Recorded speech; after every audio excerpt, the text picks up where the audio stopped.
coming on your show this morning. I've never done TV before. This is my nightmare in a lot of ways. But, you know, the way to overcome that is to talk about it. And it doesn't have to be a weakness. It can just be a part of you.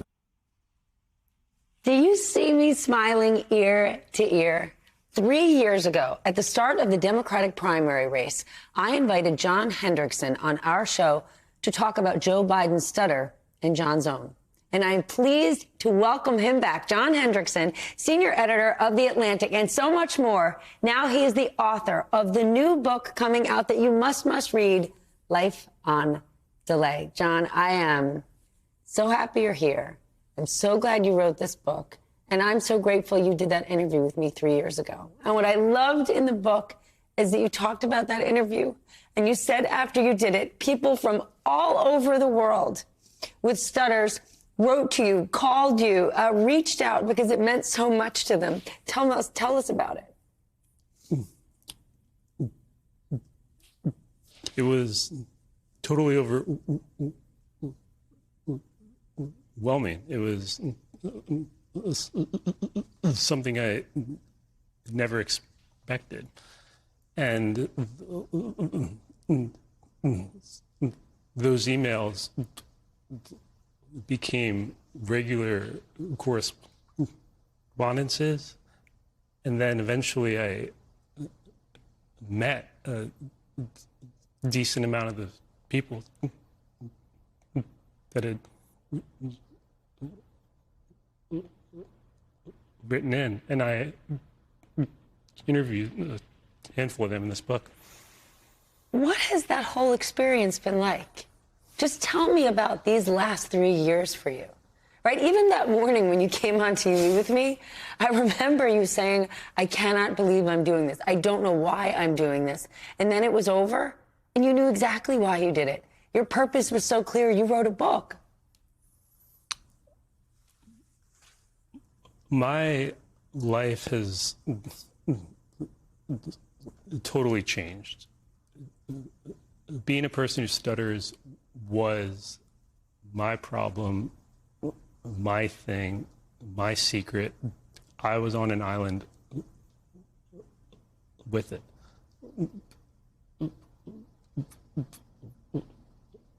But it's now integrated into my entire identity, which has its pluses and minuses.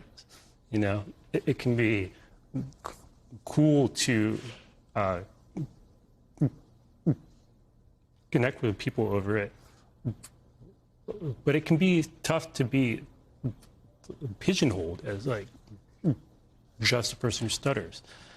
And that's one of the tensions I'm exploring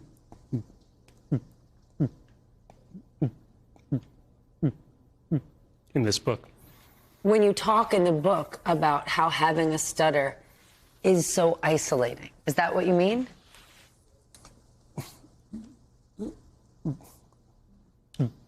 Growing up, you're pretty much always the only person in class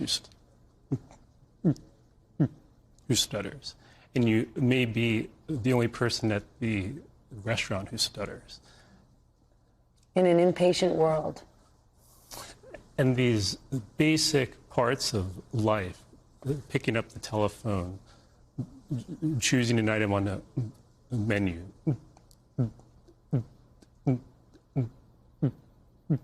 asking a person out on a date, become really hard. And your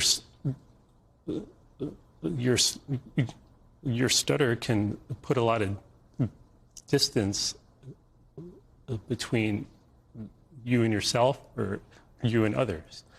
And one of the big themes of this book is about closing that distance.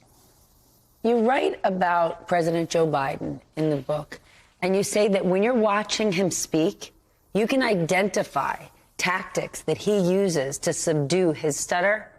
And then you hear people talk about what he's doing, and they're kind of misidentifying those tactics as signs for his old age or dementia. You knowing the truth, how frustrating is that? I think it's a reflection of our media and of our politics and our culture that people are always looking for one size fits all answers. It's either this or that. And the reality is it's much more complex than that. But it is important to know what manifestations of a stutter look and sound like. But you know, it's funny, we're so quick to be so negative about the media and what the media brings us. But think about what you just experienced, right? You wrote this article, you came on TV, this community was created, all of these people emailing you, writing to you. Think about what it would have been like 10, 15 years ago. This extraordinary community that you've just built and book that you wrote wouldn't have happened at a different time. There is an amazing movement going on around destigmatization and normalization of disability. And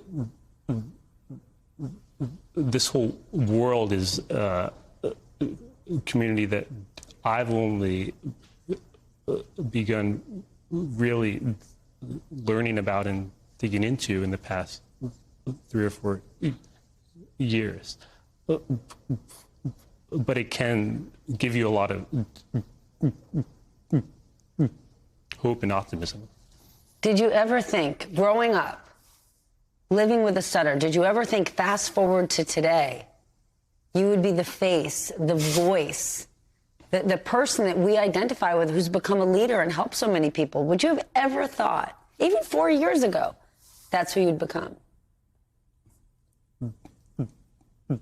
I appreciate that compliment a lot. I'm not sure if I agree with it. You know what all those people wrote you. Those messages were not about me, and when I talk to other people who stutter, they're not about me. It's us trading life experiences. And I think that's what makes these conversations so meaningful. But to answer your question, no, I never in a million years would have ever pictured myself in this seat. I know you care about a lot of other disabilities as well. You wrote about Pennsylvania Senator John Fetterman as he was recovering from his stroke and how the media treated him and wrote about it. What's your take?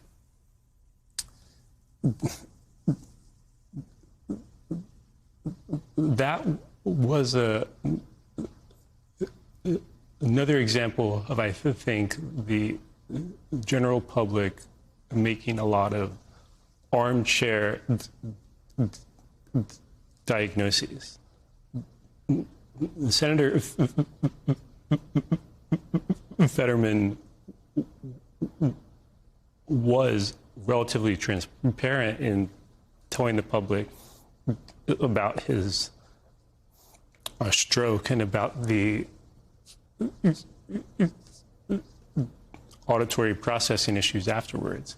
And now doctors who are close to him and examining him, they can weigh in with clearer, more nuanced diagnoses.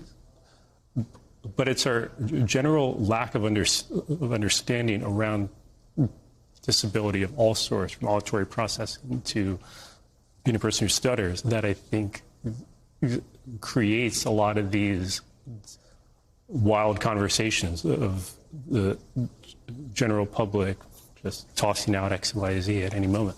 Well, it's time to start tossing out the wild conversations and bring more compassionate, thoughtful, empathetic ones. John, I'm so happy for you. I'm thrilled for you. I am proud of you. Congratulations on this book. John Hendrickson, author of Life on Delay. If you're ever going to take my word on anything, please read this book.